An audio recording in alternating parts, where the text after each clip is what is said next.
बोलो भारत माता की ಭಾರತೀಯ ಜನತಾ ಪಾರ್ಟಿ की ಬಂಧುಗಳೇ, ಇವತ್ತೇನು ಈ 5 ಪಂಚರಾಜ್ಯಗಳಲ್ಲಿ ಚುನಾವಣೆ ನಡೆದಿದೆ. ಅದರಲ್ಲಿ ಈಗಾಗಲೇ 3 ನಾವು ಜಯಶೀಲರಾಗಿದ್ದೀವಿ.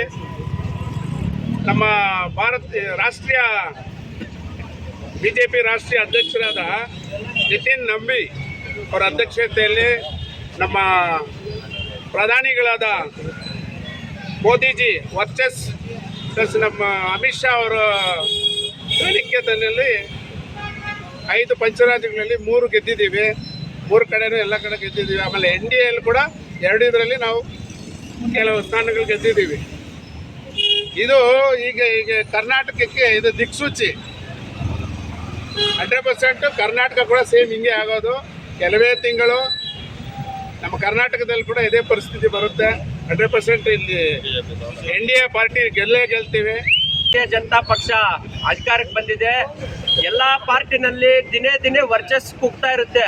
ಇವತ್ತು ನಮ್ಮ ನರೇಂದ್ರ ಮೋದಿ ಅವರ ವರ್ಚಸ್ಸು 12 ವರ್ಷ ಆಗಿದೆ ಅವರು ಅಧಿಕಾರಕ್ಕೆ ಬಂದು, ಆದ್ರೆ ಕೂಡ ಅವ್ರದ್ದು ಹೆಚ್ಚುತ್ತಾ ಇದೆ. ಇವತ್ತು ನೀವು ನೋಡ್ಬೋದು, ವೆಸ್ಟ್ ಬೆಂಗಾಲ್ ಅಲ್ಲಿ ನಮ್ಮ ಫಸ್ಟ್ ಟೈಮ್ ಮೊನ್ನೆ ಮಮತಾ ಬ್ಯಾನರ್ಜಿ ಗೆದ್ದಾಗ ಹಿಂಸಾಚಾರ ಮಾಡಿ ನಮ್ಮ 60 ಜನ ಹಿಂದೂ ಯುವಕರನ್ನ ಅಲ್ಲಿ ಕೊಂದಿರ್ತಾರೆ, ಅಂದ್ರೆ ಹತ್ಯೆ ಮಾಡಿರ್ತಾರೆ. ಇವತ್ತು ಜನ ಅಲ್ಲಿ ಮನೆ ಬಿಟ್ಟು ಆಚೆ ಬರಕ್ ಕೂಡ ಆಗ್ತಾ ಇರ್ಲಿಲ್ಲ. ಒಂಥರ ಸರ್ವಾಧಿಕಾರ ಧೋರಣೆ ಆಗ್ತಾ ಇತ್ತು. ಇವತ್ತು ಎಲ್ಲಾನು ನಮ್ಮ ಜನ ಏನು ಇವತ್ತು ಯುವಕ ಬಳಗ ಇದೆ, ಮನ್ಸು ಮಾಡಿದ್ರೆ ಏನಾದ್ರೂ ಮಾಡ್ಬೋದು ಅನ್ನೋದಕ್ಕೆ ಇವತ್ತಾಗಿರ್ತಕ್ಕಂಥ ವೆಸ್ಟ್ ಬೆಂಗಾಲ್ ಅಲ್ಲಿ ಅಬ್ಸಲ್ಯೂಟ್ ಮ್ಯಾಂಡೇಟ್ ಅಂದ್ರೆ 200 ಸೀಟ್ ಕ್ರಾಸ್ ಮಾಡ್ತಾ ಇದ್ದಾರೆ. ಅವತ್ತು ಇದಕ್ಕೆಲ್ಲಾನು ಬಂದು ಇವ್ರು ಏನು ದುರಾಡಳಿತ ನಡೀತಾ ಇದೆ, ಸರ್ವಾಧಿಕಾರ, ಇದು ಮುಂದಿನ ದಿನಗಳಲ್ಲಿ ಕರ್ನಾಟಕದಲ್ಲಿ JDS ಮತ್ತೆ BJP ಅಂದ್ರೆ NDA ಪಕ್ಷ ಒಂದು 200 ಸೀಟ್ ಮೇಲೇನೆ ಇರುತ್ತೆ, ಹೊರತು ಕಮ್ಮಿ ಇರೋದಿಲ್ಲ. ಅವ್ರು ನೀಡ್ತಕ್ಕಂಥ ಭರವಸೆಗಳಾಗಿರ್ಬೋದು, ಇಡೀ ದೇಶದಲ್ಲಿ ಮೋದಿ ಅವರ ಅಭಿಮಾನ ಹೆಂಗಿದೆ ಅಂದರೆ ದಿನ ದಿನ ಹೆಚ್ಚಾಗಿ ಮೋದಿ ಒಂದು ಅಭಿಮಾನ ಅಲೆ ಥರ, ಒಂದು ನೀರಿನ ಅಲೆ ಹೆಂಗಿದೆ ಆ ಥರ ಅಲೆ ಥರ ಇಡೀ ದೇಶವೇ BJP ಕಡೆ ನೋಡ್ತೈತೆ.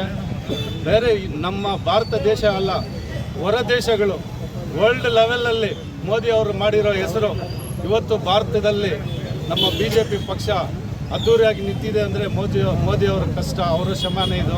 ಮೋದಿ ಅವರ ನೇತೃತ್ವದಲ್ಲಿ ಇನ್ನೂ ಬರ್ತಕ್ಕಂಥ ಎಲೆಕ್ಷನ್ಗಳು ನಮ್ಮ ಕರ್ನಾಟಕ ರಾಜ್ಯ ಆಗಿರಲಿ, ಕರ್ನಾಟಕ ರಾಜ್ಯದಲ್ಲಿ ಮುಂದಿನ ದಿನಗಳಲ್ಲಿ NDA ಸರ್ಕಾರ 100ಕ್ಕೆ 100 ಬಂದೇ ಬರ್ತದೆ. ಮುಂದಿನ ದಿನಗಳಲ್ಲಿ ಬಂಗಾರಪೇಟೆ, ಕೋಲಾರಲ್ಲಿ ನಮ್ಮ NDA ಸರ್ಕಾರ ಇದ್ದೇ ಇರುತ್ತೆ. NDA MLAಗಳು ಗೆಲ್ತಾರೆ. ಮುಂದಿನ ರಾಜ್ಯ ಆಳೋದು BJP ಸರ್ಕಾರನೇ, NDA ಸರ್ಕಾರನೇ ನಮ್ಮ ಕರ್ನಾಟಕದಲ್ಲಿ ಅಂತ ಹೇಳುತ್ತಾ ಎಲ್ರಿಗೂ ನಮ್ಮ ಭಾರತೀಯ ಜನತಾ ಪಾರ್ಟಿಯ ಎಲ್ಲ ಅಭಿಮಾನಿಗಳಿಗೂ ನಾಯಕರುಗಳಿಗೂ ವಂದನೆಗಳು ತಿಳಿಸುತ್ತಾ ನನ್ನ ಮಾತನ್ನು ಮುಗಿಸ್ತಾ ಇದ್ದೀನಿ. ಬೋಲೋ ಭಾರತ್.